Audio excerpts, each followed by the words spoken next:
At her wedding, my daughter introduced me as the help. Her in-laws laughed at my outfit. You know, some moments in life just hit you like a sucker punch you never saw coming. Imagine pouring $500,000 into your daughter's dream wedding, every single penny, only to stand there, watching her introduce a complete stranger as her father to 350 bewildered guests. The sheer, gut-wrenching betrayal of it all. I swear, my blood ran cold. My name's Jim Hayes, and I was the ghost at my own daughter's wedding. The man they all thought was dead, sitting alone at table 18, while Victoria, my little girl, hugged another man, called him daddy, and erased me from her entire story. Every sparkling crystal, every extravagant flower arrangement, every perfectly set table in that lavish ballroom? All funded by the bank account of the dead father.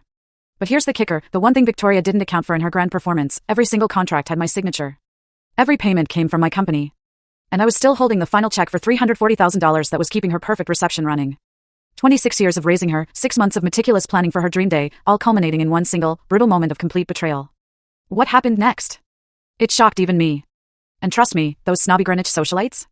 They definitely weren't ready for what a simple plumber in a rented tuxedo was about to do.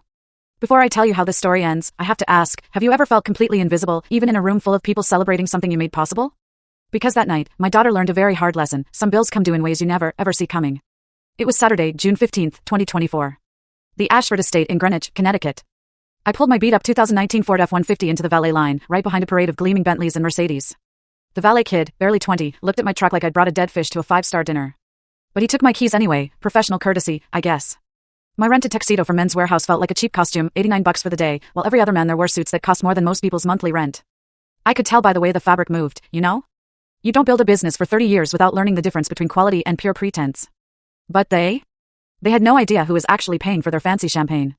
Inside, crystal chandeliers worth $25,000 each cast a brilliant, blinding light over 350 of Connecticut's finest. The guest list read like a who's who of old money, families whose names were plastered on hospital wings and university buildings. And there she was, Victoria, my daughter, floating through the crowd in her $32,000 Vera Wang gown. She saw me. Our eyes met across the opulent room. And then, she looked away.